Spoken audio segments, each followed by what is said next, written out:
പൗരത്വ ചട്ടങ്ങളൊക്കെ കൊണ്ടുവന്ന് നടപ്പാക്കാനുള്ള തീരുമാനത്തിലൂടെ സർക്കാർ എങ്ങനെയാണ് മുസ്ലിം സംഘടനകൾ അല്ലെങ്കിൽ പൊതുസമൂഹം എങ്ങനെ സ്വീകരിക്കുന്നതാണ്? ഈ പൗരത്വ നിയമ ഭേദഗതി, ആ ഭേദഗതി NIA നടപ്പിലാക്കുമെന്ന് കേന്ദ്രം പ്രഖ്യാപിച്ചു. അതിനെ ഒരു മുസ്ലിം പ്രശ്നമായി കാണേണ്ടതില്ല എന്നാണ് എനിക്ക് തോന്നുന്നത്.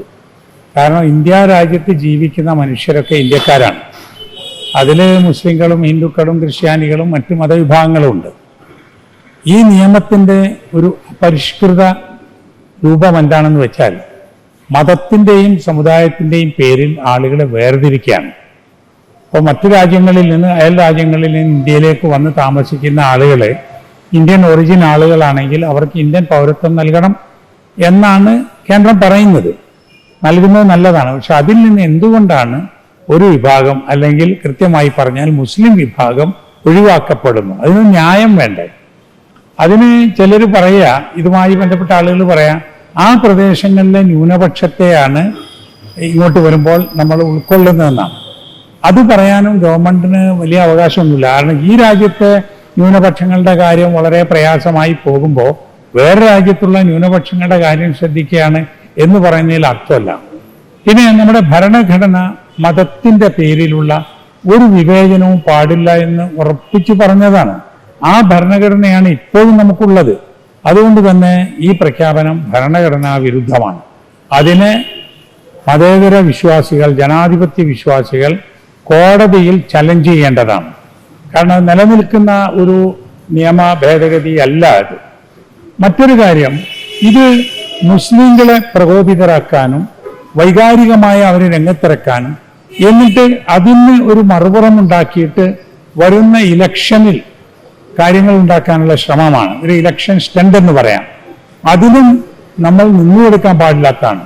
ഇത് ഈ രാജ്യത്തെ മുഴുവൻ ആളുകളുടെയും പ്രശ്നമാണ്, മുഴുവൻ മതേതര ജനാധിപത്യ വിശ്വാസികളുടെയും പ്രശ്നമാണ്.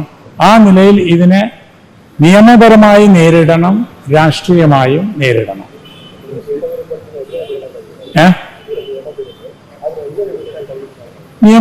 നിയമത്തെ നിയമപരമായി നേരിടുമെന്നാൽ കോടതിയിൽ പോലാണത്.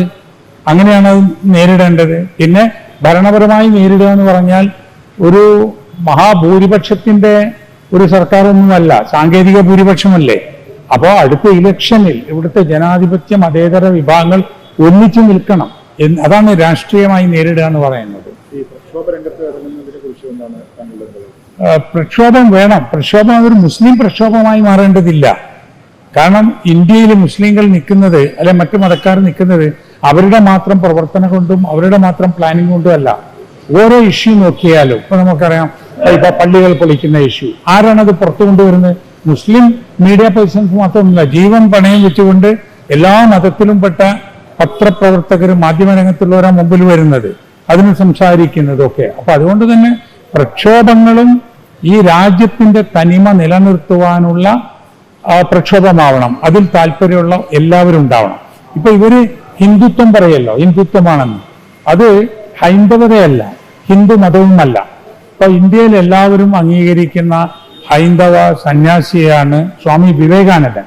വിവേകാനന്ദൻ അമേരിക്കയിൽ ചിക്കാഗോയിൽ പോയി ചെയ്ത പ്രസംഗം, ഞാനൊരു ഇന്ത്യക്കാരനാണ് എന്നതിൽ അഭിമാനം കൊണ്ടുകൊണ്ട് പ്രസംഗത്തിൽ പറഞ്ഞത്, എൻ്റെ രാജ്യത്ത് എല്ലാവരും ഉണ്ട് എന്നുള്ള, എല്ലാ മതങ്ങളെയും ചേർത്ത് പിടിച്ച രാജ്യമാണെന്നാണ്. മാത്രമല്ല ഞങ്ങളുടെ ഭാഷയിൽ ഈ എക്സ്ക്ലൂഷൻ എന്ന് പറയുന്ന, തിരസ്കരിക്കുക എന്ന് പറയുന്ന പദം പോലും ഇല്ല എന്ന് പറഞ്ഞാണ്. അതാണ് ശരിക്കുമുള്ള ഹിന്ദുമതം എന്ന് പറയുന്നത്.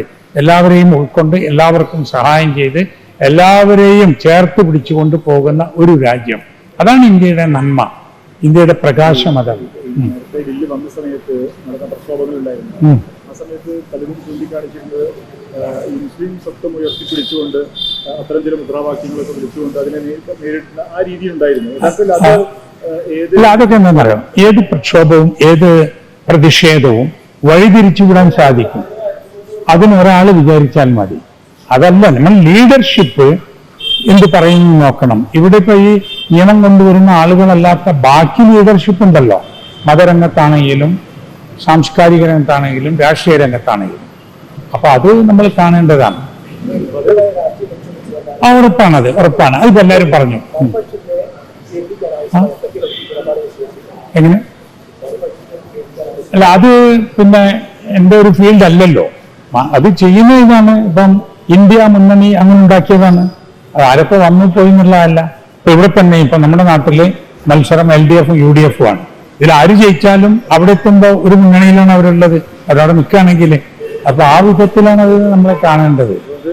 മതസ്വത്വം ഉയർത്തിപ്പിടിച്ചല്ല, അല്ലാതെ ജനാധിപത്യ അതാണ് വേണ്ടത്. ആണ്. കാരണം ഇന്ത്യ രാജ്യത്തെ മുഴുവൻ ആളുകളുടെയും കൂടെ നിൽക്കേണ്ടവരാണ് ഇന്ത്യ രാജ്യത്തെ ആളുകളൊക്കെ. മുസ്ലിങ്ങളും അങ്ങനത്തെ, അല്ലാണ്ട് ഇസ്ലാമിക ആവശ്യം എന്ന നിലക്കല്ല. മുസ്ലിങ്ങൾക്ക് അവരുടെ പ്രയാസങ്ങളും ബുദ്ധിമുട്ടും ഇതിന്റെ പേരിലുണ്ട്. പക്ഷെ അത് ഒന്നിച്ച് കൈകാര്യം ചെയ്യാണ് വേണ്ടത്. അതുപോലെ തന്നെ ഈ കഴിഞ്ഞ തവണത്തെ സമരത്തിന്റെ രീതി, ചില സമരങ്ങളിലൊക്കെ തെക്ബീർ വിളികളും അത്തരം ചില ആളുകൾ ചൂണ്ടിക്കാണിച്ചിരുന്നു. അതൊക്കെ ഒഴിവാക്കണം. നമുക്കൊരു ഇതൊരു പൊതു വിഷയമായി ഉയർത്തിക്കൊണ്ടുവരണം. അങ്ങനെ തന്നെയാണ് വേണ്ടത്. ഇപ്പം മുസ്ലിങ്ങളെ സംബന്ധിച്ചിടത്തോളം നമ്മൾ ഇന്ത്യയിലെ പിന്നെ ഏറ്റവും വലിയ ന്യൂനപക്ഷം എന്ന് പറയാമല്ലോ. അത് വേറൊരു വിധത്തിലും പറയാലോ. അതായത് ഇന്ത്യയിലെ രണ്ടാമത്തെ ഭൂരിപക്ഷമാണ് നമ്മളെ, സെക്കൻഡ് ലാർജസ്റ്റ് കമ്മ്യൂണിറ്റിയാണ്. അപ്പൊ ആ നിലയിൽ ഈ രാജ്യത്തിന്റെ അവിഭാജ്യ ഘടകമാണ്. ഇന്ത്യ വളർന്നതിലും ഇന്ത്യ വളർത്തിയതിലും ഒക്കെ തന്നെ മുസ്ലിം കമ്മ്യൂണിറ്റിയുടെ സേവനങ്ങൾ മാറ്റാനൊന്നും ആർക്കും കഴിയില്ല ഒരു രംഗത്തും. ഓക്കെ, അത് വേണ്ട, ഇനി കഴിഞ്ഞോട്ടെ.